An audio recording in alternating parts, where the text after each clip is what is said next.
Hello and welcome to Unstress. My name is Dr. Ron Ehrlich. Now, before I start, I would like to acknowledge the traditional custodians of the land on which I am recording this podcast, the Gadigal people of the Eora Nation, and pay my respects to their elders, past, present, and emerging.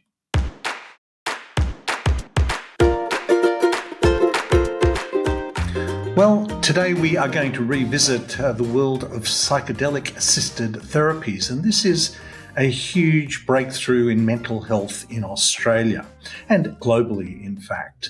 Now, we are not talking about the recreational use of psychedelics. This is a very different story. This is the therapeutic use of it under supervision.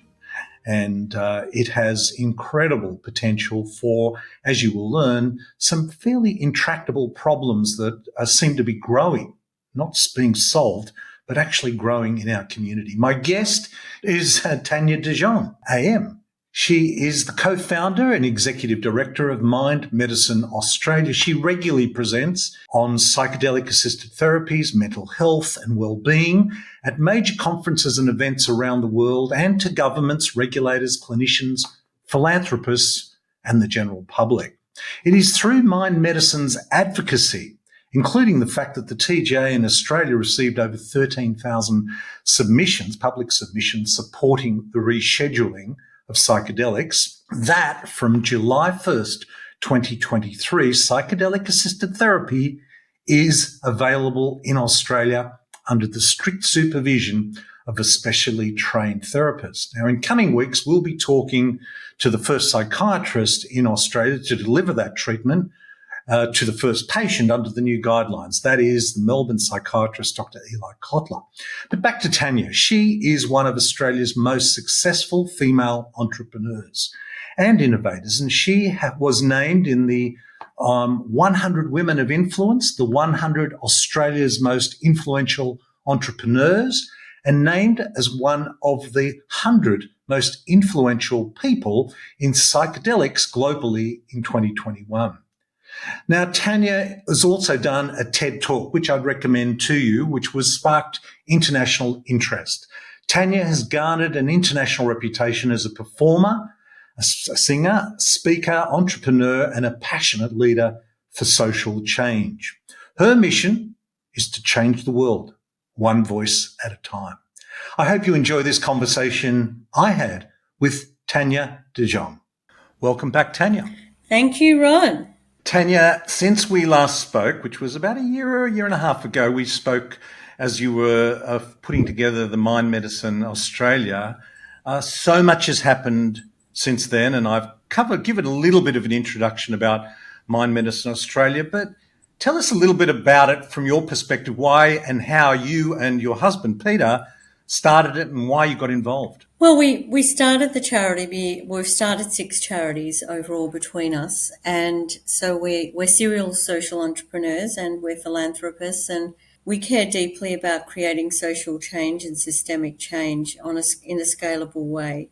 And so we were fortunate enough to come across these medicines. I guess I'm a hacker of body, mind and spirit, have been since I was in my 20s. And I came across psychedelic-assisted therapies by chance. It was in a blog of Tim Ferriss. I realise now that's not by chance because he talks about psychedelic-assisted therapies all the time, but that was certainly something new for me. And I had never had any drugs in my life, and I guess I was pretty anti-drug, and I certainly didn't know what psychedelics were or what they did. I'd never really understood them, and because I'd always been very protective of my singing voice, I also had never smoked or, done any of these sorts of things, and I'd never even got drunk, and singing has always been my drug of choice, and I talk a lot about the neuroscientific benefits of singing in my TED Talk, which you will have seen. I want to talk a little bit about that. Yeah. I want to talk a little bit about that too, but go on, yes. Yeah, so basically I read an article that Tim Ferriss had linked in his blog, and it was called The Trip Treatment. It was about a end-of-life study that was taking place or had taken place at New York University, where 80% of the patients had gone into remission after just 2 medicinal doses of psilocybin from their end-of-life stress and anxiety associated with the terminal diagnosis of cancer. And this was quite remarkable. One of the people profiled was a Jewish man who had experienced intergenerational Holocaust trauma, and this resonated strongly with me because my parents and grandparents are Holocaust survivors, and so we're all carrying, if not our own trauma, we're often mostly carrying the trauma of our ancestors and some other kinds of collective trauma as well. And we're carrying that epigenetically in our cells and so on. And I guess it's all about, for me anyway, facing into that trauma and seeing what I can let go of on this journey of life, so that I can be a lighter and more evolved and person of higher consciousness. And so that's why I was so interested to delve deeply into whatever it was that I was potentially storing inside my own cells. And as Bessel van der Kolk's famously says, the body knows the score. And no matter what we may think about ourselves, we might think we're all sorted, but very few of us are really sorted.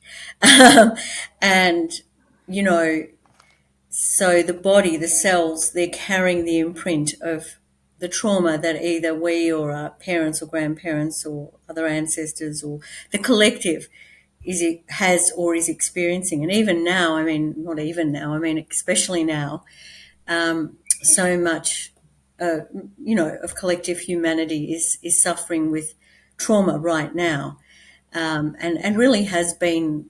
I think we always have been. It just seems to be more pronounced than ever right now. And this collective trauma it's held within each individual as well, but it's coming out in a variety of different ways that signify the symptoms of trauma. I know that you recently put on a fabulous webinar, which I know Mind Medicine puts on quite a few and regular, but we recently listened to Wade Davis. Yes.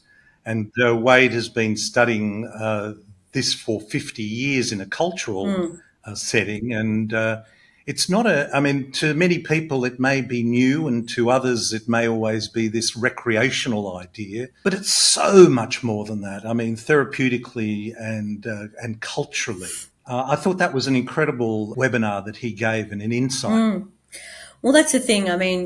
We stand on the shoulders of, extraordinary visionary healers, really, medicine people and plant leaders who've really brought these medicines through the ages. This is very ancient wisdom. We know through archaeology that psilocybin and other types of plant medicines have been with humanity since the beginning of human civilization, healing us, helping us with ceremony and raising of consciousness and so on. And of course, in many indigenous cultures, these medicines are just part of the culture. They're very much can be part of the religion, or just the way that young people have a vision quest and transition into adulthood in the way that births and deaths and all different rites of passage occur within those particular communities. And so it's very important for anyone listening to understand that psychedelic-assisted therapies are not new, nor are they experimental. They've been with humanity for a long time. And in the 50s and 60s, tens of thousands of patients were treated in clinical environments under the supervision of trained therapists with MDMA and psilocybin-assisted therapies to incredible outcomes. They were healing people from depression and anxiety, post-traumatic stress disorder, addictions, relationship therapy, a number of different conditions were being treated. And now, in this renaissance of interest in this field, the field is rapidly emerging, and we're seeing very high potential for treatment of very intractable conditions like anorexia and other eating disorders, obsessive compulsive disorder. We're also seeing some interesting work being done in early stage dementia and cognitive decline with psilocybin, Parkinson's, autism spectrum disorder, fibromyalgia, strokes even. There's an enormous amount of potential uses for these medicines in a clinical environment. And, there's obviously a lot of research that's taking place. There's been hundreds of trials over the last 10 to 15 years in the space. And they've been showing like extraordinary remission rates. So we're seeing remission rates across the board of 60 to 80% after just 2 to 3 medicinal treatments with a short course of psychotherapy. And this is compared against existing treatments, which you know only too well, being a doctor yourself, where in the case of depression, even just last week, there was an article in The Australian that suggested that as few as 15% of patients go into remission from antidepressants and or psychotherapy. And in the case of post-traumatic stress disorder, as few as 5 to 10% of patients are going into remission from existing treatments. So the majority of patients are not getting well. Indeed, many patients are getting worse. And of course, the withdrawal symptoms from some of these medications are significant, and many patients find it very difficult to withdraw from them. So we are living in a world where we're seeing increased mental, illness and psychological pain and suffering, and a sense of isolation and disconnection and loneliness within many, many people. That was certainly triggered by the pandemic, but it was already there. It was already Yep. quite Yep. It was turbocharged. absolutely, and now we see a significant amount of isolation. We see a lot of people who are living alone, working from home. They're quite isolated. Many are suffering with mental illnesses. At last count, Australia had 1 in 4 with a mental illness and 1 in 6, I think, on antidepressants, with 1 in 4 older adults over the age of 55 on antidepressants. And this is a really tragic situation because, as we know, these antidepressants numb the emotional landscape, and that means that often patients are just seeing life in more shades of grey. And for many patients, they don't manage the condition. For some patients, maybe they manage things, but certainly not for the majority. And so what we need to really start seeing, and this is why we work so hard with Mind Medicine Australia and the rescheduling of psilocybin and MDMA, which we achieved last year after a number of years of very hard work, is that the first... A world first, Yeah, too, Tanya, if the I'm not world first. mistaken. And the first patients, of course, have been treated just a couple of weeks ago in Australia in clinical environments, and more will be treated over the coming weeks and months and years, of course, a lot more. Dr. Kotler and Dr. Ted Cassidy were the first 2 psychiatrists in Australia to treat patients after a 50-year gap with these therapies. They've treated their patients with MDMA-assisted therapy. They've given the first of 3 medicinal sessions to their patients. And in the case of Dr. Cassidy, he described 1 day of therapy with his patient as equivalent to 1 year of therapy with her, which is really significant. And Wow. both of these psychiatrists were trained by Mind Medicine Australia through our certificate in Psychedelic-Assisted Therapies, which is a world-leading course and a world-leading faculty. The medicines were supplied by us. We have an arrangement with a company in Canada, so we're able to provide the medicines very cheaply, which is very important because we don't have any kind of profit motive. We just want to make sure these treatments can get to people as equitably and affordably as possible. And so that's a really big driver for us. And the rescheduling means that psychiatrists who are authorised prescribers, and they have to get that authorisation through an ethics committee and the TGA, can then start to treat their patients using the specific protocol that they've been trained with and the therapist that they choose for their multidisciplinary team of therapists, putting the patient right at the centre. So the patient is held by this wonderful group of trained therapists. So it's an incredibly safe and generally a very effective process. Now, of course, this isn't going to work for every single patient, so we don't want to raise people's hopes that this is going to necessarily be the cure, but it's more likely to be the cure than some of the other cures that are, the non-cures that are around, because this is truly curative therapy, and it's not just a palliative therapy. So it's Yes. very, very important to say that. And that is why the FDA in the US also named these medicines as breakthrough therapies, which they only give that designation very rarely to medicines that could be vastly superior to existing treatments. So we have in our hands in Australia this amazing opportunity to lead in this field, With and good reason. right, and to really start to heal some of the immense suffering that's in the community. And it's very important to remember that, there is an enormous amount of suffering in our families, in our workplaces, and in our communities at the moment. And everyone deserves access to Now, safe and effective yes, medicine. absolutely. And I think, we were just talking about this before we started this interview, Tanya, that you really have thrown yourself into the deep end of healthcare. And there's a paradox in healthcare, which I've noticed in the last 40 years of practice, and that is while good health may make sense, it doesn't make dollars, and there are a lot of vested interests involved in this. How have you found this is, as the FDA has unusually, uniquely, very appropriately said it's a breakthrough medicine, this how has it been embraced by the profession and the regulatory bodies? I mean, I know it's been the TGA's approved it, but how's it been embraced? Actually, it's been embraced very well. I mean, our intakes for our certificate in psychedelic-assisted therapies have been, every single intake has been full.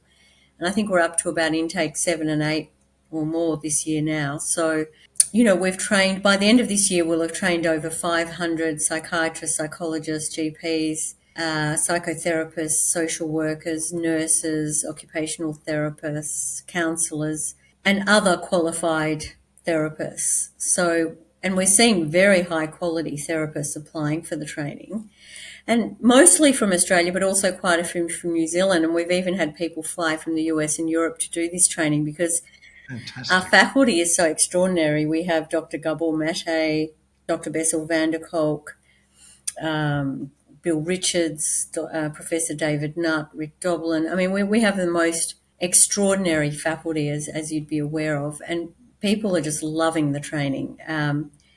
Many of them describe it as the best training they've ever done in their careers, and many of them have been in the, professionals for decades. So for them to say that just shows the calibre of the course.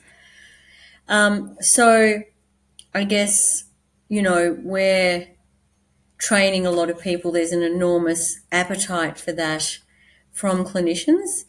And in general, most clinicians really want these therapies to be part of their toolbox.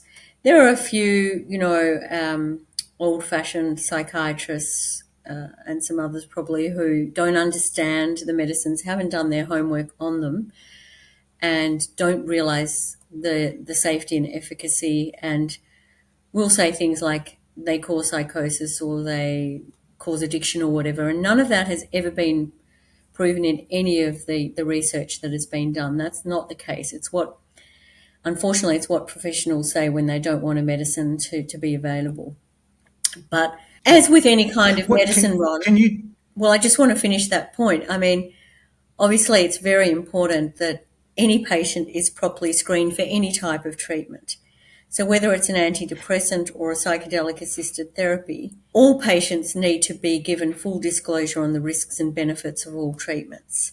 And that's not happening at the moment with antidepressants. I know of a lot of people who go to their doctors, they've not been given full disclosure on the risks and also the withdrawal from those medications. With the psychedelic assisted therapy course, I was going to ask you who could do it, and you've given me quite a list there already. But what is the program? How long is the program? What's Oh, involved? with the training, you mean? Yes, Yeah, yes. so it's a 4-month course that aligns to the professional's medical practice or clinical practice, so that basically there's an online section of it where a lot of the global faculty teach online, and then there's reading and reflection and all sorts of other opportunities for the students to connect. And then there's a 6-day intensive towards the end of the training where all of the students come together and they actually experience altered states of consciousness through holotropic breath work. And then, of course, they all meet each other at the intensive, and many of them become lifelong friends and form therapeutic treatment groups too to treat their patients. But it's an extraordinary course because, as I mentioned, the calibre of the faculty and the particular skills that people are being taught are not just relevant for psychedelic-assisted therapies. Many of the doctors have and therapists have described the training that they've received as being so helpful just in terms of their general practice and their own understanding of therapeutic skills and altered states and a whole range of other knowledge and skills that they learn during the course. I mean, for a profession that has been brought up and literally trained on managing chronic diseases, be they physical or mental, this must be an absolute revelation, a liberation, an injection of, wow, you mean remission? You mean cure? I mean, these aren't words that are typically thrown around with preventable chronic diseases, which we now have an epidemic of. No, that's right. I mean, the other thing is true, like we've had an enormous amount of support, obviously, from the general public. I mean, that was clinicians and researchers as well. You know, over 13,000 people put in submissions to the TGA, to 98% of which were in support of the rescheduling of these medicines. So that just goes to show how desperately people are seeking solutions and treatments and wanting to get well and lead meaningful and happy lives, which is everyone's birthright. Yep. I know that you mentioned epigenetics there, which was music to our ears. I mean, one of my great mentors is Bruce Lipton, and I've interviewed him on the podcast. Yeah. And it is true about the collective trauma that we carry with us. So this has just been an amazing initiative on your part. You mentioned you'd been involved in 6 other social entrepreneur, in other initiatives. So you're a serial social entrepreneur. What advice do you give to people that are wanting to do that kind of thing and make a difference? What's been your secret? It's bloody hard. Huh? It's very hard. Bloody hard. Okay. Yeah, it's very hard. But I mean, if people passionately want to create change and they're committed and determined and very hardworking, and don't get put off by rejection, then by all means have a go. But I think the most important thing is to put a group of people around you that can support you through the inevitable ups and downs of doing something, being a pioneer. Being a pioneer is typically very difficult, and you'll generally be the subject of attacks from people who wish to maintain the status quo within whatever sector you're going into. And so there's that. You do need to be resilient, and you do need to have people around you, not just family, but friends and colleagues. And we have an extraordinary advisory panel and ambassadors and a lived experience panel and so on. And these people, as well as our team and our board, have stood behind us throughout, these last 5 years. We're celebrating our 5th anniversary this month. And we couldn't have done it without those people because they've been so supportive. I mean, things have not always been easy. And setting up a charity is never easy. It's very, very hard work. And no one thanks you for it. And it's also hard to raise the funds that are necessary as well. So, you do pick up a lot of skills. If you decide to run a charity, it's good to have a lot of skills, and then you're going to learn a lot more. And, if you're doing something that inspires people, the great thing is that people will really jump on board. I mean, one of the things about this project is that our mission is very clear and it's also very pure. So, as I said earlier, we don't aim or want to make money from this. In fact, we donate our time and our money to it. And what we're doing captures the imagination of a lot of people of all different ages and backgrounds. And so we've found some extraordinary people that work with us to be part of this and to help us achieve the mission. And no one can ever achieve anything on their own, though Margaret Mead famously said, never doubt that a small group of people can ever change the world. Indeed, it's the only thing that ever has. So a small group of people is very powerful if you can get others alongside you and work together on your big, hairy, audacious goals, then who knows what you can achieve. Well, when you say no one thanks you for it, I can, given the intractable problem of mental health that you've tackled here, I imagine there are going to be an awful lot of people who will be who do thank you for it, and not just patients, but also the practitioners delivering Oh no, look, we this do. to their patients. We do get an extraordinary Yeah, amount I'm of, sure. we do get a lot I'm of sure. gratitude, but we also have, had to deal with quite a lot of, unnecessary obstacles. And at the end of the day, if we just focused on what really mattered, and by that I mean if we just focused on the suffering, which is part of everything and everyone's worlds at the moment, and certainly has been for a long time, and if we just focused on the patients who are suffering, all of this other noise would fade into the background because we'd all be focusing on what really matters, which is getting people healthy and well and living lives where they can contribute to society. And we really need that right now. I mean, we're living in the most uncertain and divided and perilous times for the human civilization. So we need to come together and we need to build understanding and unity and compassion and empathy between us before it's too late.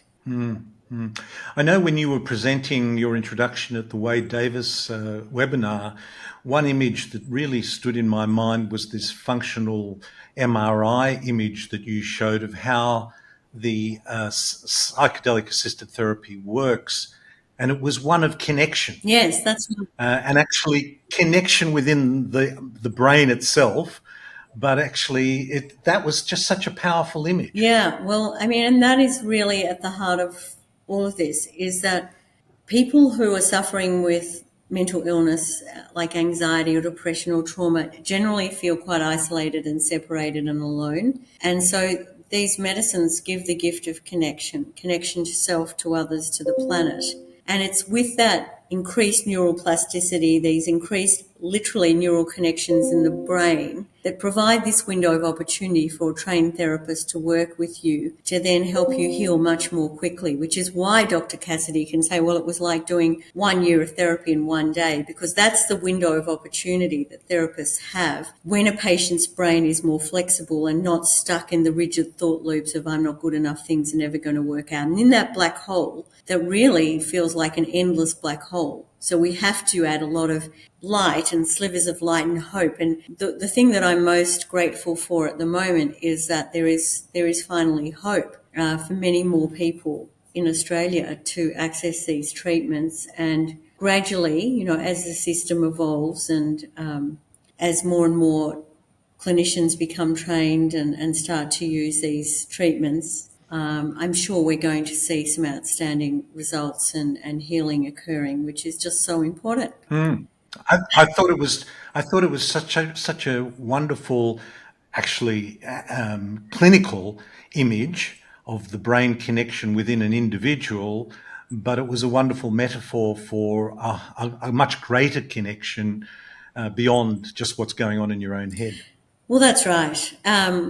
I think that the connection that one gets through these medicines is much more than the brain connection. It really is about the fact that we are living in a multidimensional world and we actually all do have access to this unity consciousness, but we just don't always know how to access it and be given those tools. So the other really important thing to say about these treatments is they do give the patients a sense of agency, of being empowered for their own healing. So instead of taking a daily pill and, having to go to therapy every week or whatever it might be, or lots of medications in some cases, this is a chance for a patient to become truly empowered for their own healing and to work with the therapist as a partner in a sense to facilitate their own healing rather than expecting something in a packet to make you better, which often it doesn't.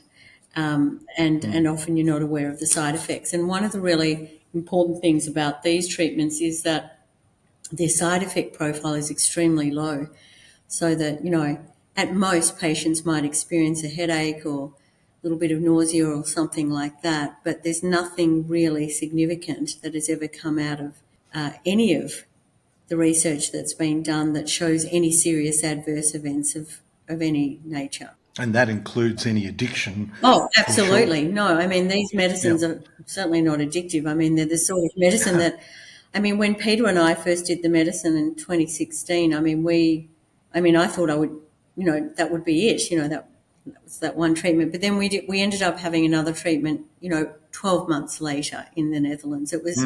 It took us that long to integrate the experience. And the experience Yes. is not something that you want to go out and do every day. Far from it. I mean, it's really going to be giving you a lot of insights on your life, your work, your relationships, maybe any different aspects of your life that you need to look at. And then you need to actually make those changes, because there's no point having this incredible medicine if you just go back and do the same thing that you were doing before, because you actually will just relapse. So it's very important, like with any type of behavioural change, it has to be implemented. But the good thing is that people feel so much more motivated to make those changes as a result of these treatments. They can really see, firstly, they can let go of the past and not continue to allow the past to inhabit the present and affect the present in negative ways. So that's a really important factor of these medicines, of being able to not forget, but to forgive and accept the past, and then be able to live in the present freely. And that's the great gift of these medicines, is to live in the present with gratitude for everything that is here in this beautiful earthly plane and between heaven and earth. No. I know you introduced me about a year or two ago to Rear Admiral Chris Barry, because there was another aspect of this, which is the post-traumatic stress problem, which I think the statistic was something like 50 servicemen died in Iran and Iraq, but 500 or 600 have taken their own lives, and many suffer post-traumatic stress. So these kind of traumas just literally circle around in your brain, and that's what's so powerful about the connection, that it allows you to connect beyond and with the world at large, and that's something worth all of us aspiring It to, is. isn't it? More connection. No, it is. I mean, we think that we're so connected because we're living in a world where there's so many devices and social media is so pervasive, but actually we are less connected than we were before, in terms of our hearts being connected. And really, as human beings, we're not social media, we're actually social animals, and we need to touch and feel and experience things together. And that is part of what being a healthy human being is about. And unfortunately, we have also lost a lot of that in this very sort of isolated culture, where we're all talking more to our boxes and screens than we are to one another, right? So, Yeah. So listen, Tania, if a practitioner or a potential practitioner was listening to this and was inspired, or if a patient was interested in this, how should they so connect? Where would they go just from reach here? out to our website, mindmedicineaustralia.org, and you can put an inquiry in for whatever it is that you are interested in. We have sections for patients. We have all the information about the certificate in psychedelic-assisted therapies also on the website, and a separate website for that, which has detailed information about the course. Next intake, which starts on March the 1st, is completely full, but the one in July still has some places left, so I encourage people to hurry and apply. And we also have a wonderful, as you've seen, a global free webinar series, which you often drop into, Yes, with extraordinary speakers.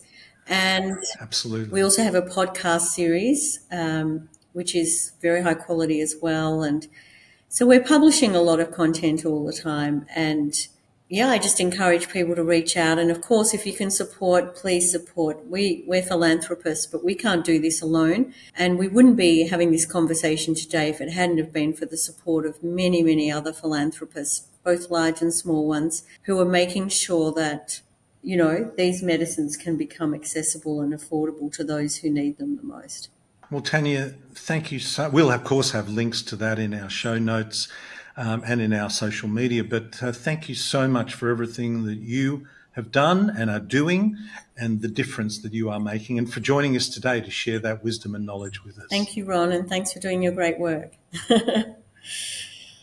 Thanks.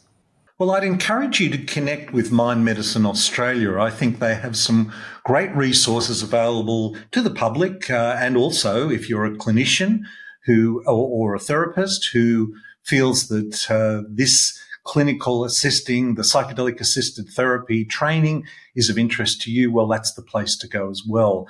And when you hear about the results that are being achieved, now, a lot of these problems are intractable, that just go on for many years, decades, in fact, with medication. But psychedelic therapy is not an ongoing therapy. It is a 1 or 2 session thing in collaboration with the therapist, and there are some major breakthroughs that are made during that. And 80% of people who experience this therapy relate it as one of the 5 most meaningful events or things in their lives that they'd experienced in their lives. Now, that's a hell of a accolade for a therapy. So this is a really big breakthrough in mental health in Australia. And Tania and Peter Hunt, her husband, and Mind Medicine Australia have been leaders and should be applauded, as they have been, and they will continue to be. So we will have links to Mind Medicine Australia. I would also encourage you to go to the Unstress Health platform. That's unstresshealth.com, and join the Unstress Health community. This is independent of the chemical, food and pharmaceutical industry, and rather uniquely is focused on one thing, and that is good health. So I'd encourage you to join that community and be part of that experience. I hope this finds you well. Until next time, this is Dr. Ron Ehrlich.